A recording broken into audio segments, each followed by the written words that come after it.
हम बात करेंगे कक्षा 12 विषय रसायन विज्ञान के सेकंड चैप्टर विलयन के टॉपिक क्वथनांक के उन्नयन की, एलिवेशन इन बॉइलिंग पॉइंट। ये कॉलिगेटिव प्रॉपर्टी का ही एक पार्ट है।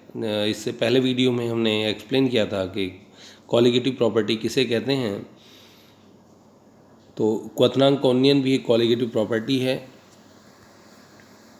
तो इस टॉपिक में हम पढ़ेंगे कि क्वथनांक क्या है, क्वथनांक का उन्नयन तथा उसका सूत्र।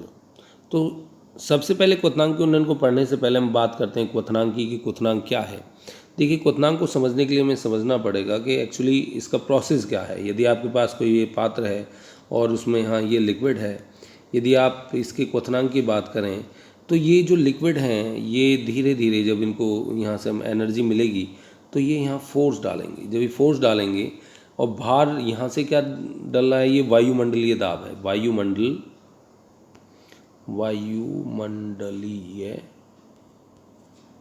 दाब यहाँ पर जो है ये बाहर क्या है, ये वायुमंडलीय दाब है। यहाँ से ये पानी के जो लिक्विड के जो पार्टिकल्स हैं वो ऊपर की तरफ दाब लगा रहे हैं। तो जब तक ये जो फोर्स है ये वायुमंडलीय दाब के बराबर या उससे अधिक नहीं हो जाएगा, तब तक ये लिक्विड के जो पार्टिकल्स हैं ये यहाँ से निकल के वेपर्स में चेंज नहीं होंगे, पात्र को छोड़कर नहीं जाएंगे। तो ऐसा ताप जिस पर इनकी एनर्जी इस वायुमंडलीय दाब, जो इनका जो दाब है वो वायुमंडलीय दाब से अधिक हो जाएगा, वहीं ये कण जो हैं यहाँ से लिक्विड को छोड़कर चले जाएंगे और वो ताप ही इसका क्वथनांक यानी इस द्रव का क्वथनांक कहलाएगा। ठीक है, चलिए अभी हम यहाँ पढ़ लेते हैं कि वह ताप जिस पर किसी द्रव का वाष्पदाब वायुमंडलीय दाब के बराबर हो जाता है उस ताप को द्रव का क्वथनांक कहते हैं। यानी जो वाष्प हैं जो अपना दाब डाल रही हैं विलयन पर, उनका वाष्पदाब जब तक वायुमंडलीय दाब के बराबर नहीं होगा वो उस द्रव को छोड़कर नहीं जाएंगी। तो एक वायुमंडलीय या 1.013 बार पर शुद्ध जल का क्वथनांक 373.15 के होता है। नेक्स्ट है हमारा क्वथनांक का उन्नयन। देखिए, इससे पहले हमने जो पढ़ा था कि वाष्प दाब का अवनमन माने होती है कमी, और यहाँ बात कर रहे हैं उन्नयन की, तो यहाँ है वृद्धि। जो वाष्प दाब है, आपके पास सिंपल यदि लिक्विड है तो यहाँ पे क्या होगा, सारी वाष्प यहाँ से बाहर निकलने को तैयार है। लेकिन ये बात है विलायक की, सॉल्वेंट की। ठीक है, यदि हम बात करें विलयन की, सॉल्यूशन। ठीक है, यदि हम बात करें विलयन की, जिसमें आपके पास जो विलायक के कण तो ही हैं, इसमें जो आपके पास अवाष्पशील विलय उसके भी कण हैं। अब केवल जो वाष्प निकलेंगी इन कणों के बीच से निकलेंगी। तो आप देख रहे हैं वाष्प दाब में कमी आ गई है जब हम शुद्ध विलायक से विलयन की तरफ चल रहे हैं।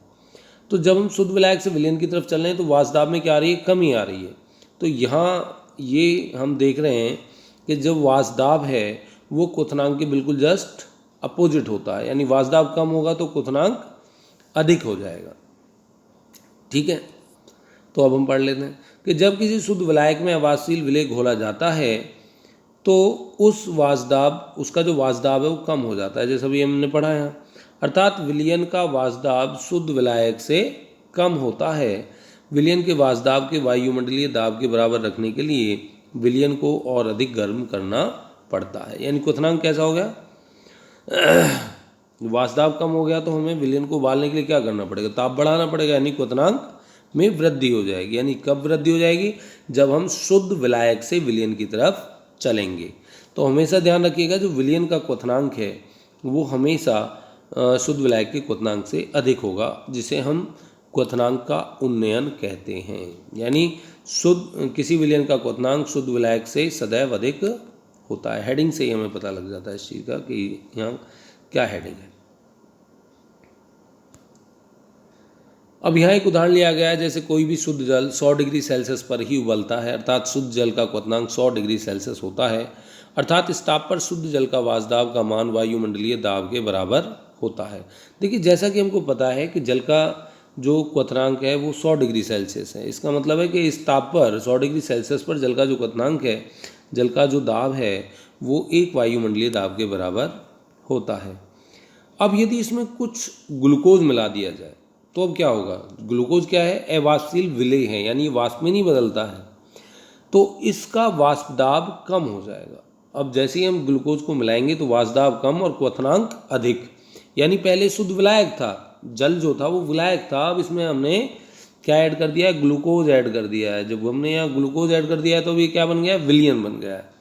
तो इस कंडीशन में यहाँ वाष्प दाब कैसा हो गया, कम हो गया, और क्वथनांक क्या हो जाएगा, फिर ज़्यादा हो जाएगा।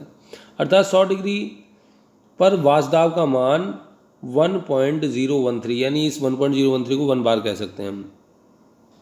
तो अब क्योंकि हमने अवासिल विलय मिला दिया है तो अब इसमें तो क्वथनांक तो इसके बराबर होगा नहीं, तो अब हमें क्या देना पड़ेगा, ताप देना पड़ेगा। इससे कम रह जाता है और वायुमंडलीय दाब के बराबर करने के लिए विलयन को और अधिक ताप दिया जाता है। और अधिक ताप देने का मतलब क्या है, क्वथनांक का मान, इसके क्वथनांक का मान बढ़ जाता है, अर्थात वह ताप का मान बढ़ जाता है जिस पर द्रव उबलना शुरू होता है, इसे क्वथनांक का उन्नयन कहते हैं। अब एक्चुअली में कंडीशन चेंज होने पर क्वथनांक भी मतलब जो ताप है ना जिस पर वेपर्स बनती हैं वो चेंज हो जाता है। क्वथनांक तो चेंज नहीं होता, क्वथनांक फिक्स है, क्योंकि जो क्वथनांक के मेजरमेंट हम करते हैं वो एक वायुमंडल दाब पर ही करते हैं। अब मान लीजिए किसी पानी को हम उबाल रहे हैं एक भगोने में, तो वहाँ तो वो 100 डिग्री सेल्सियस पर ही उबलेगा। लेकिन यदि उबालने लगे हम किस में, कुकर में उबालने लगे, तो वहाँ कंडीशन और आ जाएगी, क्योंकि वहाँ बाहर बाह्य जो दाब है, वायुमंडलीय जो दाब है वो बहुत अधिक है, तो वो 100 से भी ऊपर चला जाएगा, उसका क्वथनांक बढ़ जाएगा। ठीक है, क्योंकि बाहर तो वेपर्स आ नहीं रही हैं।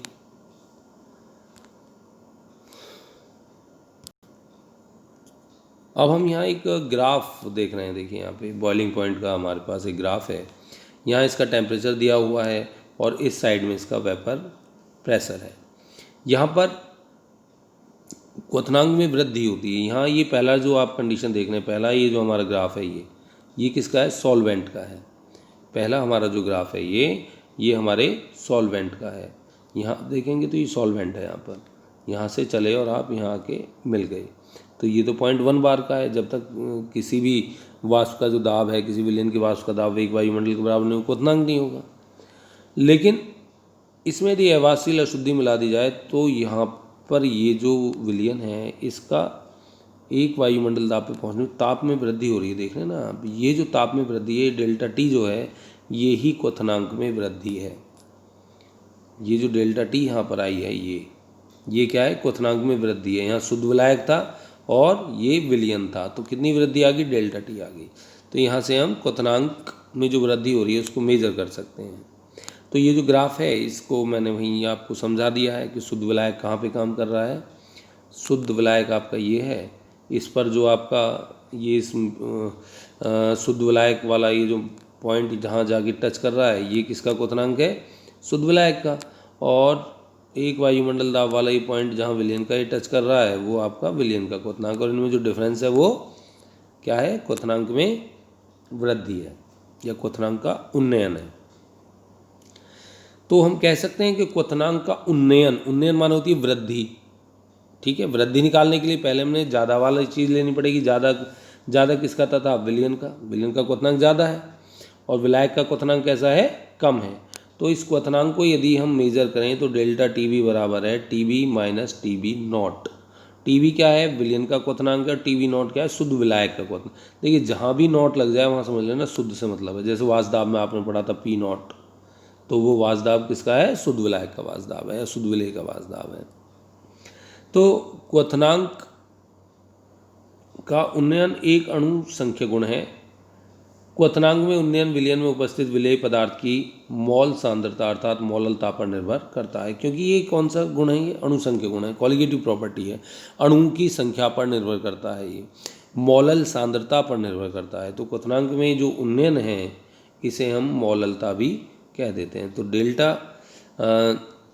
Delta T B is equal to मतलब डायरेक्टली प्रोपोर्शनल होगा एम के, और जब हम प्रोपोर्शनलिटी का ही साइन हटाते हैं तो वहाँ एक नियतांक आ जाता है के बी। तो delta T B is equal to K B M.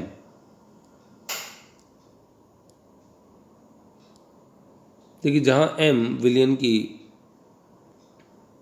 मोललता है और के बी मोलल उन्नयन स्थिरांक अथवा क्वथनांक उन्नयन स्थिरांक होता है। तो ये हमारे पास यहाँ पर एक मेन फॉर्मूला निकल कर आया है, ये इसको याद रखने की जरूरत है, delta T B is equal to K B into M. अब फिर से कुछ महत्वपूर्ण बिंदु हैं इसमें, आगे भी उन्हें भी देख लेते हैं कि प्रयोग द्वारा यह सिद्ध हुआ है कि क्वथनांक में उन्नयन मौललता के समानुपाती होता है। तो जो क्वथनांक में उन्नयन है वो किसके समानुपाती है? मौललता के। तो डेल्टा टी वी अभी हम निकाल चुके हैं पहले ही। तो के बी मौलल उन्नयन स्थिरांक, यहाँ पर क्या है, के बी जो है वो मौलल उन्नयन स्थिरांक है। यदि m is equal to 1 molal है तो delta T V is equal to K B. यदि हम m को हमने क्या मान लिया, ये जो m है इसको 1 मान लिया हमने, तो delta T V is equal to क्या हो गया? के बी हो गया। तो एक मौलल विलयन के क्वथनांक में उन्नयन को मौलल उन्नयन स्थिरांक कहते हैं। एक मौलल विलयन का जो क्वथनांक है, यानी मौललता कितनी होगी? 1, उसका जो क्वथनांक है वो किसके बराबर है? के बी के बराबर है। हमने देखा कि जो एक मौलल विलयन है उसका क्वथनांक क्या है? डेल्टा टी वी किसके बराबर है? के बी के बराबर है।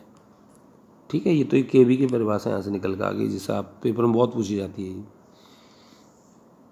तो मौललता, जैसा कि हमें पता है कि मौललता का सूत्र होता है W/(W1)M2/1000। इस तरीके से हम मौललता के फॉर्मूले को निकाल सकते हैं। और इस मौललता की यदि वैल्यू को, ये जो मौललता m की जो वैल्यू यहाँ पर निकल के आई है, ये जो m की वैल्यू यहाँ निकल कर आ रही है, ठीक है, इस m की वैल्यू को यदि यहाँ पुट कर दें तो डेल्टा टी बराबर क्या हो जाएगा?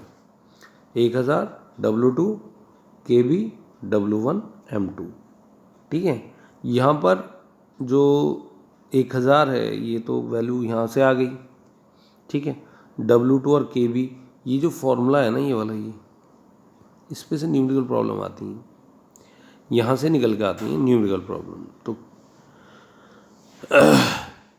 यहाँ KB की इकाई भी दी हुई है kg पर मोल।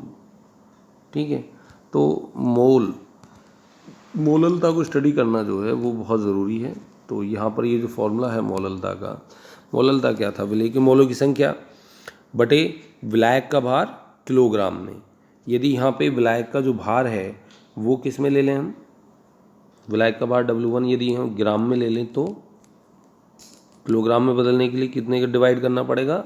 1000 से। तो ये तो आपका भार हो गया किसका? W1 किसका हो गया? विलायक का।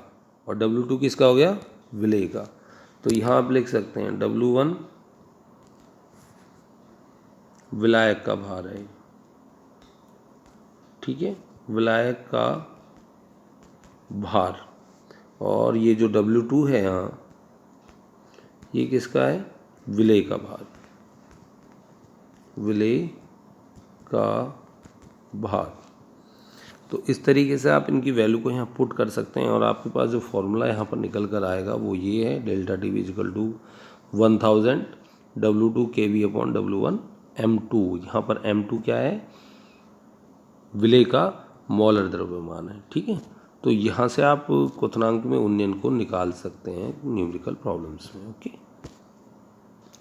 अब सपोज कीजिए आपके पास एक न्यूमेरिकल है कि ग्लूकोज के 10 मॉलल विलयन का क्वथनांक ज्ञात करो यदि KB बराबर इतना मानो KB का। तो मॉलल विलयन, 10 मॉलल विलयन, यानी मॉललता कितनी हो गई? 10 हो गई। ठीक है, KB दे रखा है ये 10 मॉलल, यहाँ पे गलत कर दिया इन्होंने, 0.1 है ये, इसकी जो मॉललता है वो 0.1 है। तो हमारे पास delta T V M × KB, M कितना हो गया? 0.1, ये गलत दे दिया यहाँ पर ना, ये 0.1 है इसकी, 0.1, और KB है इसने ये दे रखा है, ये रहा KB, ये रहा, और मॉललता यहाँ पर ये 0.1 है, ये यहाँ 10 जो दे रखी है। तो delta T V is equal to 0.1 multiply 0.52, तो हमारे पास 0.052 K आ गया। तो ये क्या आ गया? डेल्टा टी वी आ गया। डेल्टा टी वी क्या है? क्वथनांक में वृद्धि। और क्वथनांक में वृद्धि हम कैसे निकालेंगे? कि विलयन का क्वथनांक माइनस शुद्ध विलायक का क्वथनांक। और हमें किसका चाहिए? ग्लूकोज के, ये कह रहे ना 0.1, ग्लूकोज के 0.1 मॉलल विलयन का क्वथनांक ज्ञात करना था हमें, विलयन का। हमें क्वथनांक किसका चाहिए? विलयन का चाहिए, T1 चाहिए। तो T1 की वैल्यू हम यहाँ से निकाल सकते हैं। और इस प्रकार आज का हमारा जो वीडियो है ये समाप्त होता है। नेक्स्ट वीडियो के साथ फिर मिलेंगे। धन्यवाद।